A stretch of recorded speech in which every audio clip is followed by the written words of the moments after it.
Anybody questions? We moved out to Katy in 1990.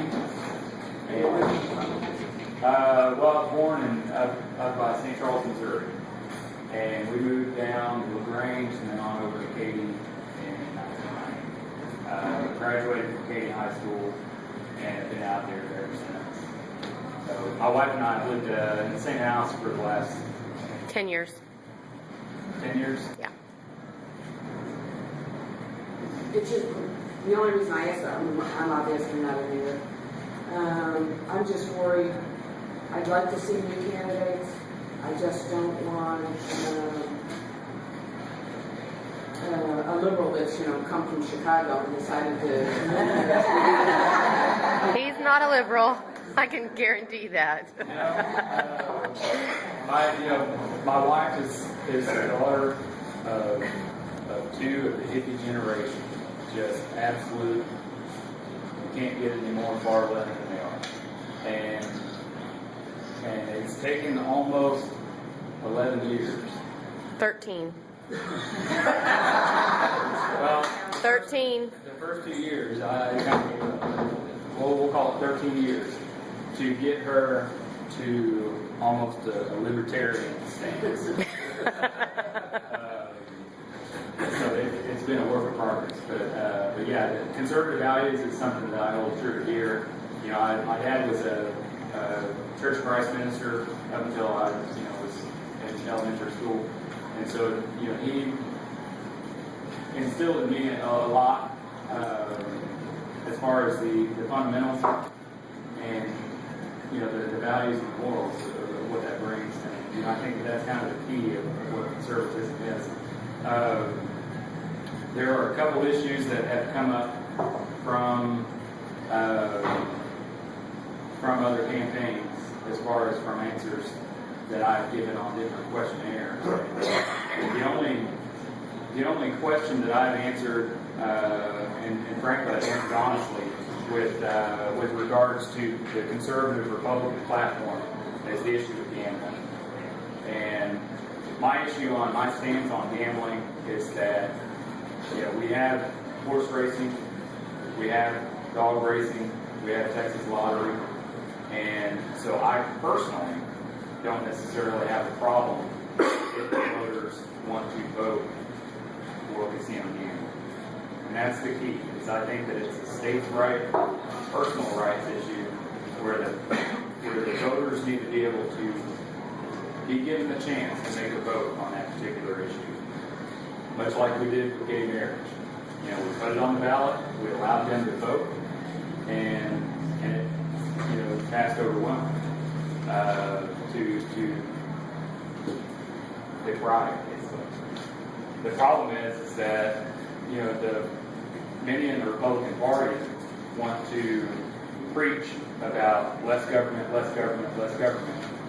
But when it comes to certain issues, they want to be all of your business as much as they can.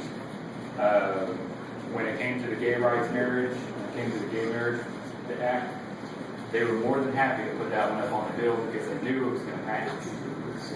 Casino gambling, they will not put up on the ballot because they're not sure it's going to pass. They're not sure that they're going to win that. So that's the only area that I disagree with. As far as your typical textbook conservative value, I think. If you don't believe in government free, then how can you justify the sonogram bill? I don't. Disagree with that? I did. When it comes to pro-life issues, I'm pro-life. I've answered all the questions from all the different groups about being pro-life. The only time that I justify any kind of abortion would be whenever the mother's life is in danger. To me, the sonogram bill was a way where Texas decided that they were going to circumvent the federal constitutional ruling that abortion was legal, and they were going to then mandate that you have to have the sonogram done.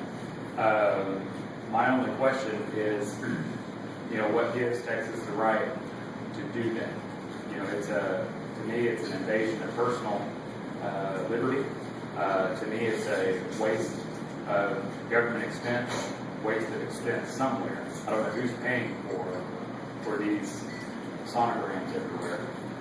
And thirdly, I think that the majority of people that have made the decision to go and get an abortion, that's something that you already, are capable, if that's a decision that you're capable of making, then, it's probably not going to help anyone. But, it goes back to a personal liberty question for me, and a constitutional issue of whether or not Texas should be putting their feet inside the fire. The President of the United States Supreme Law, which is the law of the land based on their interpretation of the Constitution, is that abortion is permissible up to the point of viability within 3, 4, or 5 months. Do you think, or would you vote for to change Roe versus Wade? On a state level, there's not a whole lot we can do about it. I agree. There's a conflict in your arguments. One is I follow the law, I follow the Constitution. The Constitution clearly says abortion is permissible. Yeah, are you going to be consistent with that value and say it is the law of the land? On a state level, there's not a whole lot we can do about federal law, and so when federal law is placed down, on an issue like abortion, there's not a whole lot we can do about it. And what they did, and I commend them for it, for trying to figure out a way to do something.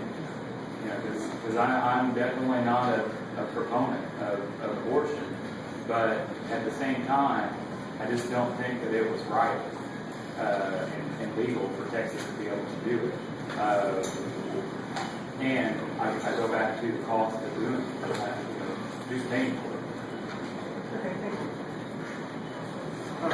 Randy, one of the, big topics you talk about is education. And as a candidate, I've talked to lots of people about education in Texas and what would we do to fix education. And even educators that I talk to don't have any idea of how to fix what's wrong with our education system in Texas. Do you have any thoughts on specifics, not just the funding issue, but the testing issue and so on and so forth? The funding issue is a black hole that is just going to take. If it were up to me, I'd start with every government agency that is not absolutely necessary for this government to function, and we'd cut it and take that out of the budget and move it towards education. There's a ton of agencies that nobody's ever heard of that are not viable or are not necessary for the state government to survive. And so when you've got this kind of bureaucracy in Austin, then you can make a lot of cut back. As far as the foundation of the educational system, having 2 kids in elementary school and seeing things the way that they work, the way that the system works as far as how they're taught, it's infuriating. And it's also infuriating to talk to teachers and how mad they are and frustrated they are. Teachers are not able to teach. They're able to prepare for the next exam. And so, my stance is to get rid of these standardized tests. Allow these teachers to teach. They're not in it for the money, because teachers don't make much at all. They're in it because this is a passion that they decided to get into. And so we need to allow them to utilize that passion. We need to allow them to utilize their imagination and be able to teach.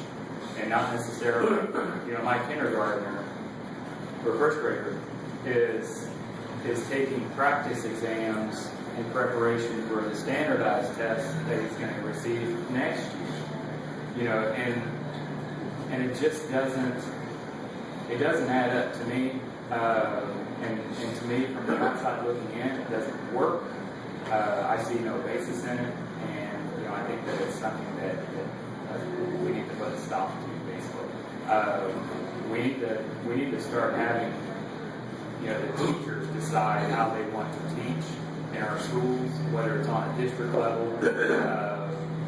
or however it may need to be. But we need to go that route instead of allowing bureaucrats in Austin who haven't seen a classroom in 20 years, you know, letting them decide what's in our books and what's in our classroom. So, You want to get rid of all testing? standardized testing, for the most part, you know, you can have some as far as leading from, you know, I can understand having a standardized test to see whether or not you accumulated what you need to know to go from junior high school to high school, much like we did when I was a kid. And then one, you know, midway and halfway through the high school area. But there's really no need, in my mind, to have standardized testing for, you know, a second grader. You need to be teaching them how to read and write and not worrying about, you know, reading rubrics and how, you know, how many words per minute that they're reading and how many words per second that they're recognizing. You know, it's all based on, they're called teachers. It's the way that, how did you learn how to read? Just kind of giving out a raise. Just kind of My degree was teaching. But how did you learn how to read whenever you were With phonics. I taught my kids phonics because they weren't that good in school. I had to put my kids in private school because in California at the time, the school district we lived in didn't believe in grading. You get rid of standardized, totally get rid of standardized testing. I mean, I think we had it in third grade and sixth grade when I was in school. That was all. But at least something was there. When you get rid of standardized testing on a state level, the next thing the teachers are going to go for is no grading. I'm not saying to get rid of standardized testing completely. I'm saying that we need to quit focusing on standardized tests because that's all they're focusing on. You know, the teachers that I talk to on a daily basis, that's all that they're being told to focus on. The standardized tests that are coming up.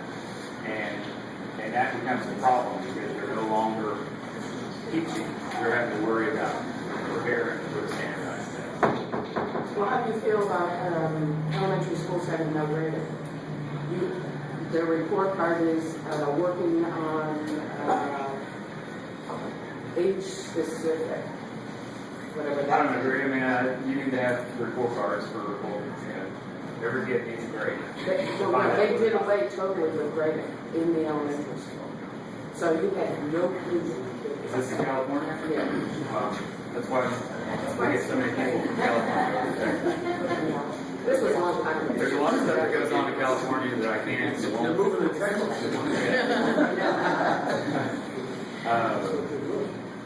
Yeah, most of them try to get over here as fast as they can. I hope I answered your question. It's hard. I'm still for some standardized testing. I can see some. I just find it frustrating. The teachers that I talk to find it frustrating that we're not allowed to do much other than prepare for the standardized tests, which are handed down by the state. As much as we can get those out of the classroom as possible, I'd be happy. But yes, Thank you, Randy. Which side of the U.S. Senate race do you come down? as far as who I voted for, I voted for Ted Cruz. Anybody else want to know who else I voted for? For DA, I voted for Mike Anderson. For railroad commissioner.